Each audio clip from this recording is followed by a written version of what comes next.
All right, so just here to talk about Danielle's movement assessment, her OPEX body, move and work, along with some of her goals and prescriptions we can talk about going forward with her nutrition and her behavior. So to go through OPEX body, generally speaking, she's at a healthy weight, she's an active weight. Her body fat percentage is in line with her height and her weight and her gender and her age and what she does exercise wise and movement wise.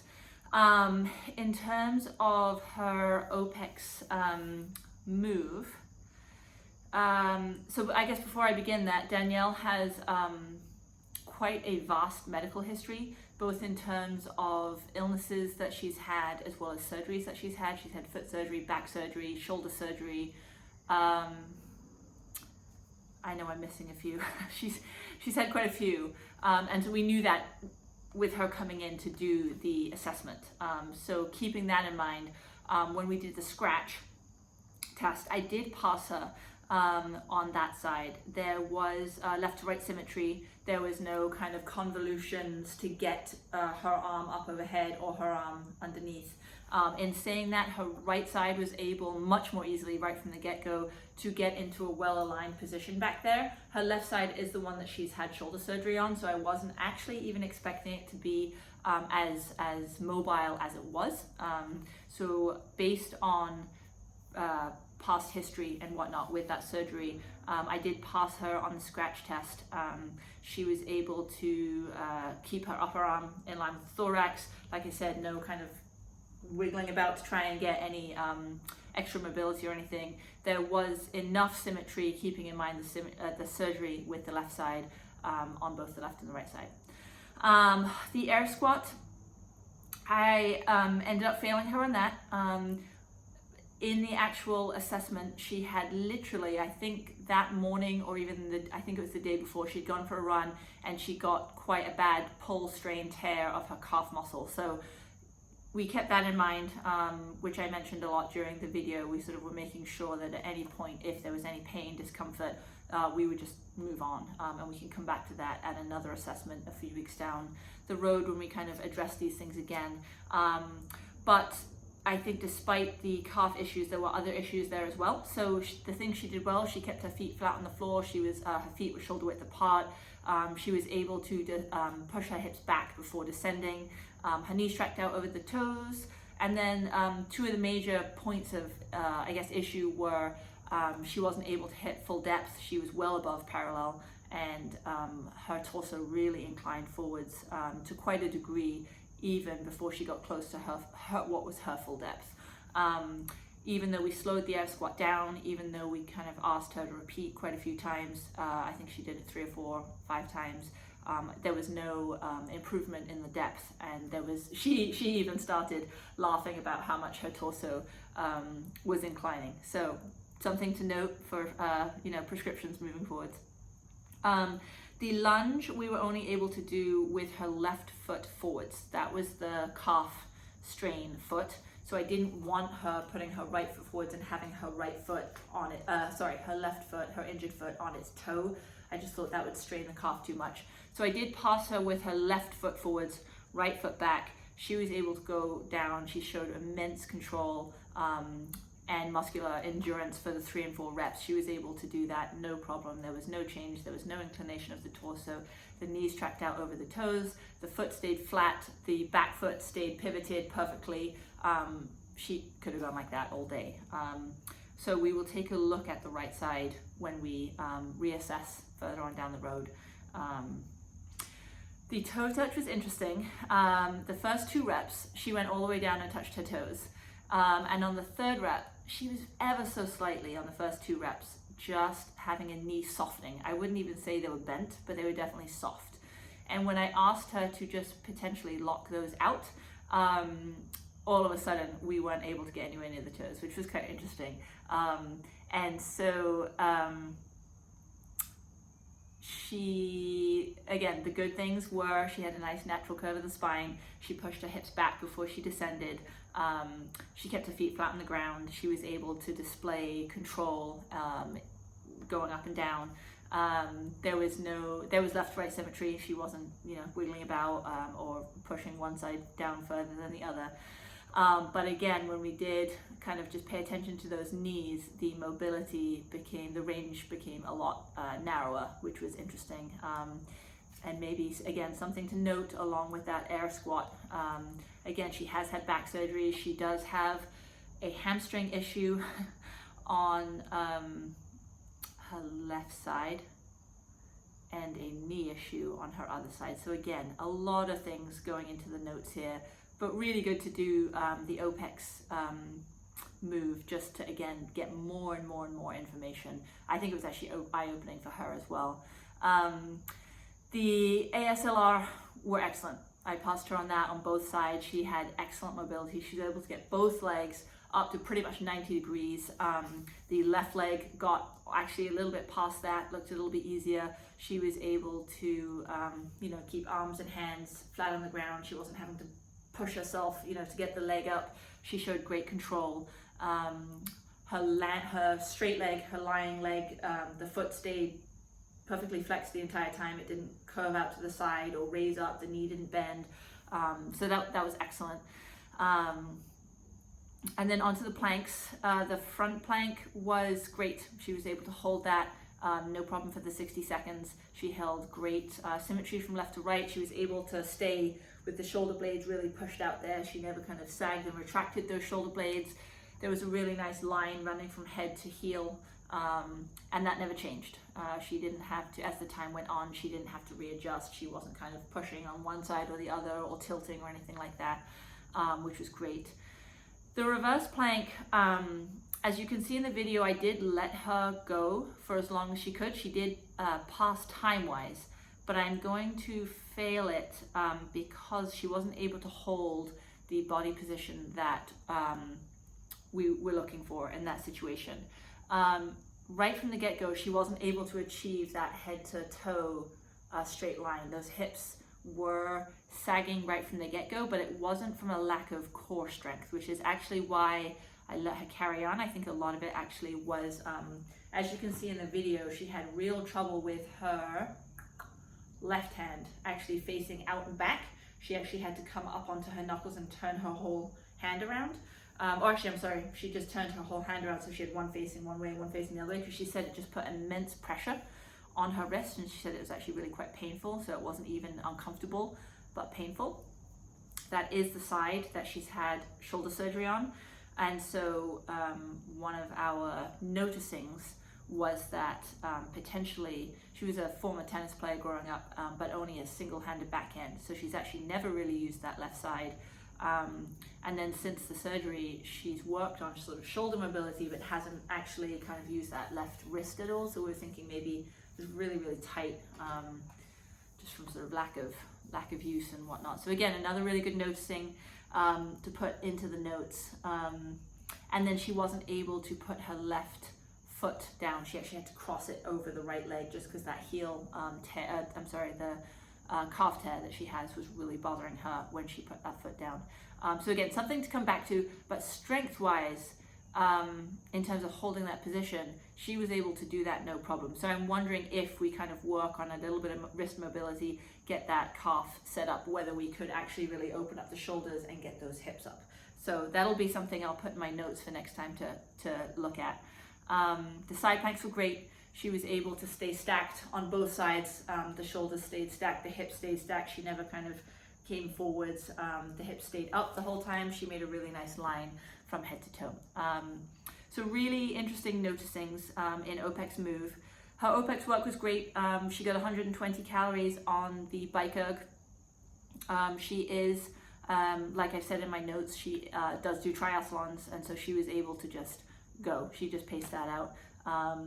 She didn't have it, again, it being a bike erg, she didn't have it on an incredibly high damper setting. I think just 10 minutes, she was like, oh, I'll just go.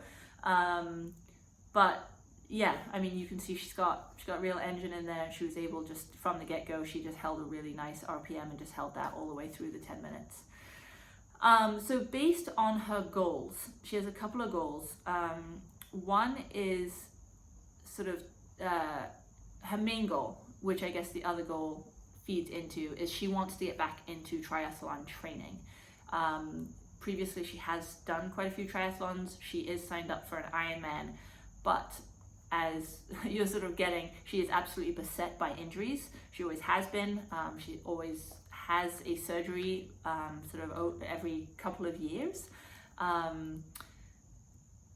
Some of it seems to be genetic. Both her parents have had multiple surgeries, but Danielle seems to just be one of those people, one of those really good people where things just happen. So we're hoping that with maybe a sort of more fundamental, overarching approach to her training, we can shore up some things, because she's just done the triathlon training. She's done the running, she's done the swimming, she's done the biking. She does do resistance training, but I think based on her goal of wanting to get back to that type of training, based on her assessment, her goals, having spoken to her, I think one of the prescriptions moving forward is really to bring it back to absolute fundamental training. Normally, because she's so beset by injuries, she'll get over that injury and then jump straight back into full training. And I want her to really pull back, concentrate on a lot of, she wants to do all the triathlon training herself. So that's fine. As far as the resistance training on my end, I'm going to be concentrating, and she has 3 kids, she has a full-time job, she's doing triathlon training. She does go to CrossFit, she does do other supplemental stuff as well as her triathlon training, so she really has quite a high energy output. So we're really, as far as her coming to me, we're really trying to concentrate on trying to build basic resistance training to really kind of almost body armor her entire body, so it can withstand the amount of energy output that she is expending. And then also just to shore up, she has a dodgy knee right now. Obviously we'll let that calf heal up, but sort of just doing some more maybe some rebounding plyometric stuff as well, because a lot of the injuries seem to come when she's doing dynamic work. So stuff like sort of a lot of single leg work, some squatting, bending, jumping on that one leg and jumping on the other leg, all that kind of stuff, as far as the training goes.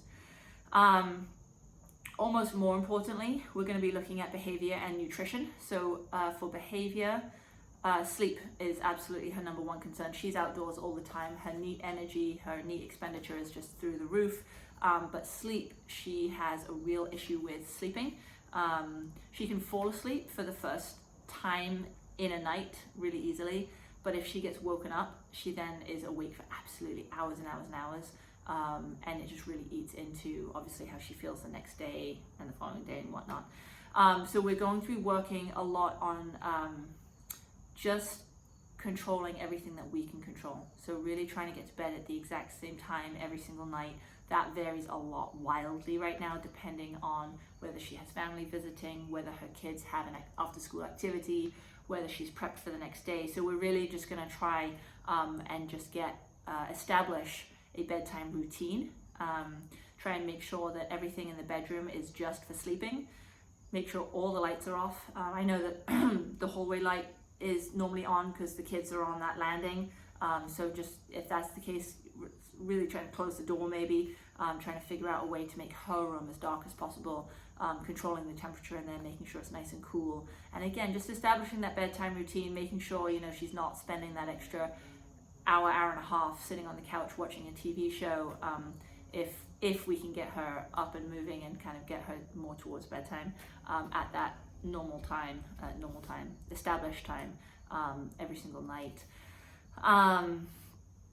For nutrition, I would like to establish more, I guess, quote unquote, proper meal times. So right now she doesn't really have breakfast. She just grabs a bar, like a perfect bar, granola bar, and a coffee as she's doing stuff, in the morning, trying to get the kids out the door, trying to get her own training in, trying to clean the house, all the mom sort of duties that tend to kick in immediately upon waking up.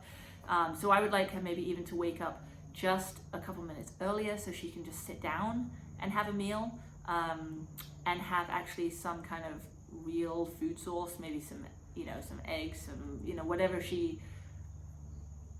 whatever we can find that has either been, you know, grown or killed, that quote unquote real food that she can eat instead of going straight to the bar first thing in the morning, a granola bar first thing in the morning. That would be my number one priority, is really just trying to establish that breakfast time. Every other mealtime is pretty good. She sits down with the family. Dinner, they always sit down as a family. It's always cooked. It's always, you know, vegetables, meat, and kebab. You know, it's good stuff there. So the other mealtime, so establishing breakfast, and then also trying to cut down on snacking. I think because she's just so on the go all the time, because she's driving her kids places, because she's trying to train, because she's working, because she's running errands, a lot of things is just, oh, grab a handful of the kids, you know, pretzel goldfish as they're snacking, and oh, I'll just finish off what's on this kid's plate. And so really just trying to maybe, we've talked about some meal prepping, having things ready to go. So instead of kind of opening the fridge and saying, oh, what can I grab? There's just a whole bunch of stuff right there. I did make a note. She has just, she's in the process of having Invisalign trays, which actually have helped reduce the snacking because she won't eat with the trays in. And so that's actually kind of, instead of just eating small handfuls throughout the day, she has started to pocket amounts of food at, you know, brief periods of time, so she can take the trays out, eat, wash them, put them back in again. So we might actually use that to our advantage, try and maybe create some good habits using the trays as as we have them. But I think that's about it. You know, like I said, a lot of her goals are more on the behavior and the nutrition side. She does so much. She's a former athlete. She knows what she's doing, triathlon training. She programs that herself. She's happy doing that. She doesn't need me for that. So it's more about the behavior and the nutrition, a little bit helping with the fundamentals of the resistance training. Like I said, she goes to CrossFit, but that's well, you know, CrossFit is different. You know, I want to take a sort of more holistic, full body approach, and also being able to break it down to single leg exercises, upper body push pull, just so we can really take care of the the injuries that we have, the past surgeries that we have had, and just keeping all of that in mind with what she can and can't do, what is pain free and what is painful. So a lot of noticings. Hopefully I've kind of given somewhat of a picture of what we're working towards with Danielle. But yeah, I'm excited. Really great person, works really hard, and it's almost going to be trying to pull her back rather than encouraging her to do more. So, or more in other areas like the behavior and the nutrition. So putting maybe a highlight or a focus on areas that she's not used to looking at.